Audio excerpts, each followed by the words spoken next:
గత 3 రోజులుగా కురుస్తున్న వర్షాలతో లింగంగుంట్ల, అగ్రహారం, రాజుపాలెం గ్రామాల్లో అంటువ్యాధులు ప్రబలకుండా ముందు జాగ్రత్త చర్యల్లో భాగంగా పంచాయతీ సిబ్బంది సున్నం బ్లీచింగ్ పౌడర్ను వీధుల్లో చల్లడం జరిగింది.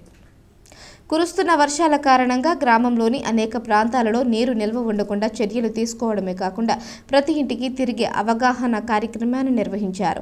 గృహాలలో నీరు నిల్వ ఉన్న పక్షంలో దోమలు పెరిగి సీజనల్ వ్యాధులైన విషజ్వరాలు ప్రబలే అవకాశం ఉన్నందున ప్రజలు తగిన జాగ్రత్తలు తీసుకోవాలని పంచాయతీ కార్యదర్శి శివప్రసాద్ ఏఎన్ఎం కార్యకర్తలు ఇంటింటికి తిరుగుతూ అవగాహన కల్పించారు.